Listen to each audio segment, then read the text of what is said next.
lallai wannan yanayi da aka samu yanayi ne wanda za mu ci gaba da godewa Allah madaukakin sarki, kuma mu godewa jama'armu da suka ba da haɗin kai, domin babu wani hayaniya, babu wani hatsaniya. Duk wani ma wanda ya ɗan ji ɓacin rai yakan yi haƙuri. To wannan shi ne zo mu zauna kuma zo mu saba, domin ɗa da uba ma za su iya sabawa, amma dole ɗaya ya haƙuri. To wannan haƙuri da sauran 'yan uwa suke yi, muna godiya wa su, da kuma kowa yana jira akwai lokaci, kowane kuma irin yanayi, kowa da hanyar arzikinsa. To mu dai muna taya ku murna ku sabin masu gundumomi.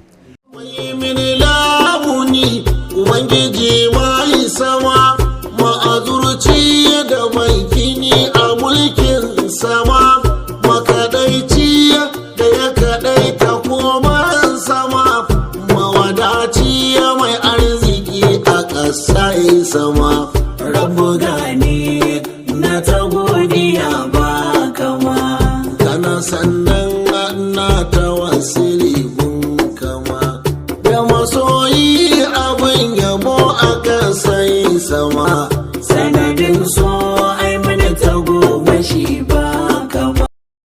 Jawaban da shi mai martaba sarkin Bauchi yayi da wakilin mai girma gwamna kowa ya ji. Abinda zan jaddada kwaya daya shine sanata Bala, waɗanda suka sani na yi iman da cewa lokacin da muka rasa karamar hukuma cikin dare ina kansulansa, yana shugaban karamar hukuma, ni nake so ba zai kansula education, wallahi yana kuka da hawaye muna cewa in za mu kwashe karamar hukumar Darazo kudinta ga baki daya don mu nemo Ganjuwa local government da muke cin arzikinta nan a yau. Na yi iman da Sambo Aliyu Allah ya gafarta masa, mu uku ne muka zanna daga ni sai shi muna kuka da hawaye saboda rashin karamar hukumar da ba a samu ba. Yana da kyau sau da yawa mutane su rika tunanin abinda mutum ya aikata ya bari a baya wadda ake cin gajiyanta nan a yanzu, a gane muhimmancin abin da ya yi. Allah ya saka masa da alheri. Za mu gayyace shi don ya faɗi kalma ɗaya biyu uku ga jama'a. Menene amfanin wannan? Akwai loudspeaker ne? Okay, sorry. To. Ina da ƙarfi dai a yanzu. A'udhu billahi minash shaitanir rajim. Bismillahir rahmanir rahim. Mai girma shugaban karamar hukuma na Ganjuwa, manyan bakinmu da sauran dattawa, iyayen ƙasa, sababbin masu gundumomi na karamar hukumar Ganjuwa, sauran jama'a, assalamu alaikum. Da farko ina godiya wa Allah kwarai da gaske, ina kuma godiya ma shugabannin karamar hukuma da Allah ya sa suka yi tunanin cewa ya kamata a wannan rana muhimmiya mu zo mu haɗa fuskokinmu. Haɗa wannan fuskoki ba zai zama na biki ne kawai ba, zai zama na tarihi na yadda za mu rika tunawa da juna, mu rika tunawa da bayanan da aka yi, wanda in Allah ya so zai taimaka wajen zaman lafiya da ci gaba da zaman lafiya a ƙaramar hukumar mu. Na biyu, ina taya ku murna kwarai da gaske da yadda Allah ya ciro ku a gidajenku ko kuma ya kambaba gidajenku.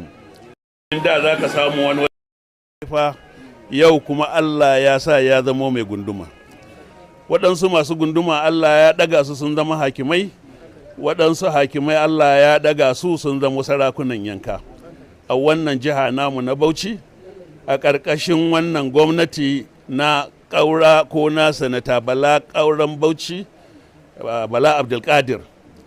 Kamar yadda masu jawabi suka yi, lallai wannan yanayi da aka samu yanayi ne wanda za mu ci gaba da godewa Allah madaukakin sarki, kuma mu godewa jama'armu da suka ba da haɗin kai, domin babu wani hayaniya, babu wani hatsaniya.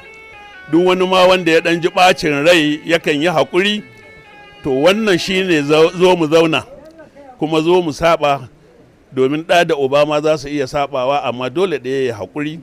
To wannan haƙuri da sauran 'yan uwa suke yi, muna godiya wa su, da kuma kowa yana jira akwai lokaci, kowane kuma irin yanayi, kowa da hanyar arzikinsa.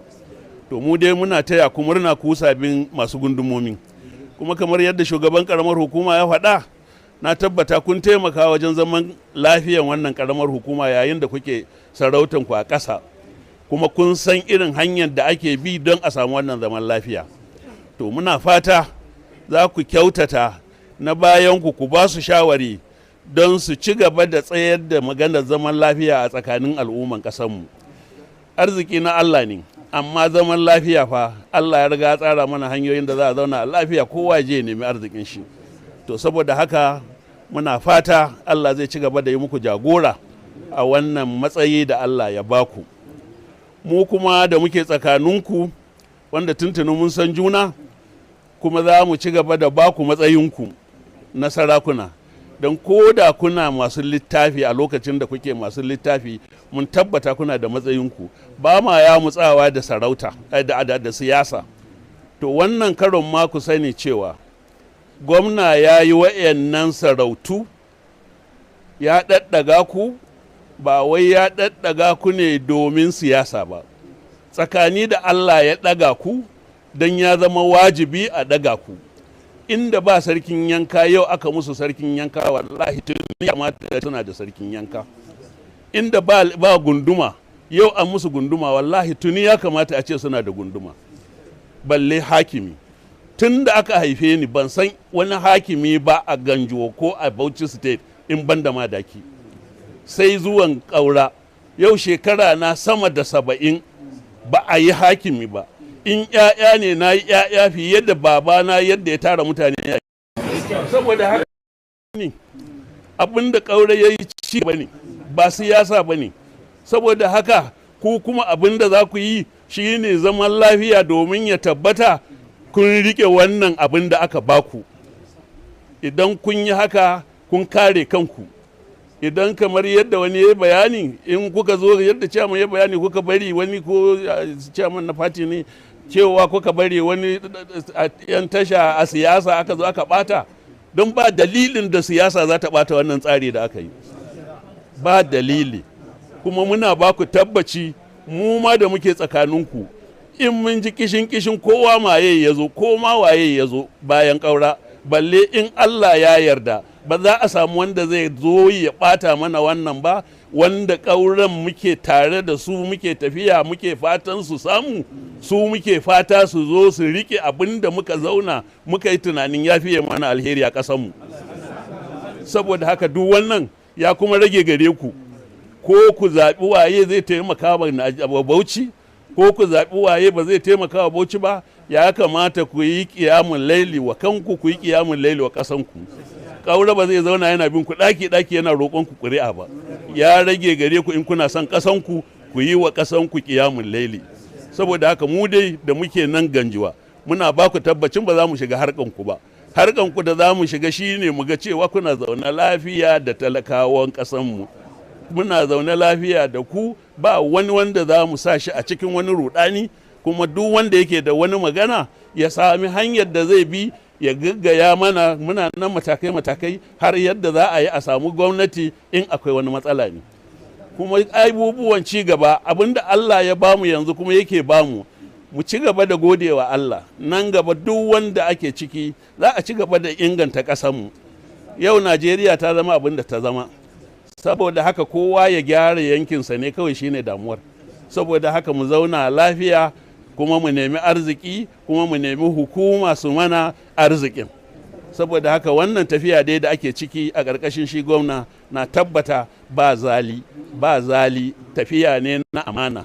Mu kuma muna fata za ku tsaya ku riƙe talakawan ƙasar nan, kuma kamar yadda na faɗi ya muku wannan ba don siyasa ba. Ko ku yi don Allah ko kar ku yi, wannan ya rage gare ku. Allah zai kare shi, Allah zai kare tafiyar, Allah kuma zai ba mu nasara. Amma na san a Ganjuwa da mun ba mu da matsala. Kowace gwamnati ta zo muna iya ƙoƙari mu bi ta. To mun bi wannan kuma an mana abin da kaɗan daga cikin ma abin da muke so kenan. Za a ci kuma gaba da yi insha Allahu. Yawwa, to saboda haka sai ku ci gaba da yin addu'a wa ƙasa, wa Bauchi, da shi gwamna, da sauran 'yan uwa, da fatan kuma Allah ya muku jagora.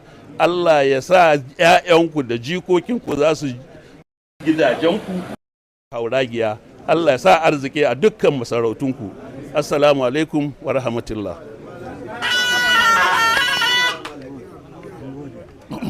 to za mu gode ma ubangiji Allah bisa ga gargadin da